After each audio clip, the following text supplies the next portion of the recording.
Is a big demand ఉన్నదండి. ప్రతి ఒక్కరు కూడా ఏ బీసీ అసోసియేషన్ అందరు కూడా ఏమంటున్నారు, ఫీజు రియంబర్స్మెంట్ ఇవ్వాలి అందరూ అంటున్నారు. ఈ అన్ని పార్టీలు కూడా మొదలు పెట్టినాయి. కనుక నా ఉద్దేశంలో మా డిప్యూటీ సీఎం అయినటువంటి బట్టి విక్రమార్క తనకు తాను ఏమంటాడంటే, నేను రాజశేఖర రెడ్డి శిష్యుడు అంటాడు, రాజశేఖర రెడ్డి ఆలోచన అంటాడు. కాబట్టి ఆయన అదేవిధంగా ముఖ్యమంత్రి గారు ఇద్దరు కలిసి తప్పనిసరిగా అంచెలంచెలుగా ఇది బాగా నా మీద ఒత్తిడి పెరుగుతుంది. ఎందుకంటే నేను మొదటి నుంచి ఓబీసీల గురించి కొట్లాడా, కేంద్రంలో కొట్లాడా, ఐఐఎంలో రిజర్వేషన్ లేదని సుప్రీంకోర్టు కొట్టేస్తే నేను సోనియా గాంధీ దగ్గర పోయినా, madam talent is not anybody's property, God has given everybody but we should give opportunity అన్నా. ఏం చేయాలన్నది, ఏం చేయాలమ్మా, మా దగ్గర కూడా టాలెంట్ ఉన్నది. కానీ ఇవాళ సుప్రీంకోర్టు కొట్టేసిన తర్వాత ఆల్టర్నేట్ ఓన్లీ పార్లమెంట్ కాబట్టి why don't put a word to the doctor Manmohan Singh is the prime minister అంటే చెప్పింది, బిల్లు పాస్ అయింది. అన్ని పార్లమెంట్ సెగ్మెంట్లో అసెంబ్లీ మా సంఖ్య ఎక్కువది బీసీలది. కనుక ప్రతి ఒక్కరు కూడా బీసీలకు అన్యాయం జరుగుతూ పాస్ అయింది. ఆనాడు ఉన్నటువంటి మాయావతి కావచ్చు, శరద్ పవార్ కావచ్చు, మమతా కావచ్చు, అన్ని పార్టీల వాళ్ళు మద్దతు ఇస్తే పాస్ అయింది. ఇవాళ ఒక్కొక్కడు 1,40,000 జీతం సంపాదించుండు యాజ్ ఎ ఇంజనీర్గా ఐఐటీలో. అదేవిధంగా All India Institute of Medical సైన్సెస్లో డాక్టర్లు అవుతున్నారు. ఇవాళ మీరు ఈ ఫీజు అన్నీ చేస్తున్నావు.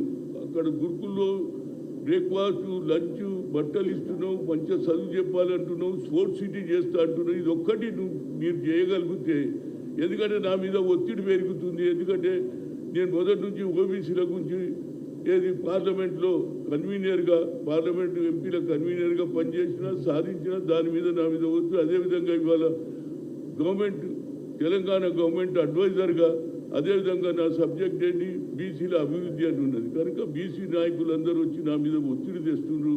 ముఖ్యమంత్రి గారు ఇది ఒక్కటి చేసేయండి, ఇక మీ మీద ఎలాంటి ఆలోచన ఉండదు ప్రతి స్టూడెంట్. ఎందుకంటే మీరు స్టూడెంట్స్ గురించి చాలా పెద్ద మాట మాట్లాడారు. రాజకీయాల రండి బిల్లు పెడతా అంటున్నారు.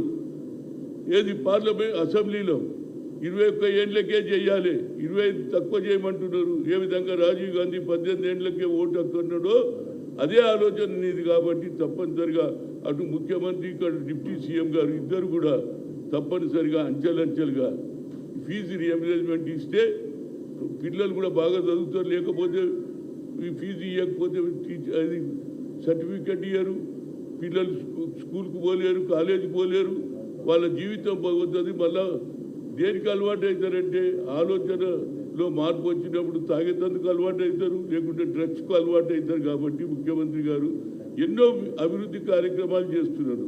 అందులో భాగం అనుకొని ఏదైతే రాజశేఖర రెడ్డి ప్రవేశపెట్టినటువంటి ఫీజు రియంబర్స్మెంట్ కానీ, అదేవిధంగా రైతులకు రుణమాఫీ చేస్తూనే ఉన్నారు మీరు. ఏది ముఖ్యంగా రుణమాఫీ కాకుండా పవర్ కూడా ఫ్రీ ఇచ్చిండ్రు.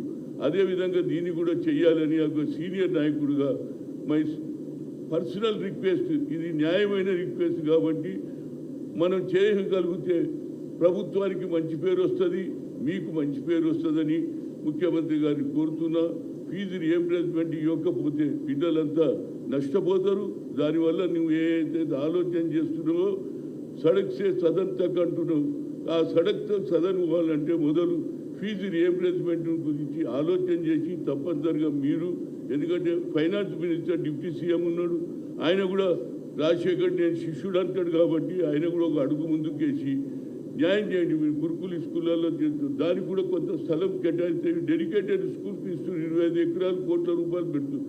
అదేవిధంగా ప్రైవేట్ స్కూళ్ళు ఏవైతే ఉన్నాయో గురుకుల స్కూలు, దానికి కూడా ఒక స్థలం కేటాయించి ఒక 4-5 ఎకరాలు వేస్తే 2 ఎకరాలలో ఆటో పోటలు అవుతుంది, మిగతా చదువుకు అవుతుంది. అటు స్పోర్ట్స్ డెవలప్ అవుతుంది, ఇటు చదువు డెవలప్ అవుతుంది. ఫీజు రియంబర్స్మెంట్ ఇస్తే పిల్లలందరూ సంతోషంగా ఏది రేవంత్ రెడ్డి జిందాబాద్ అంటారు, బట్టి విక్రమార్క జిందాబాద్ అంటారు.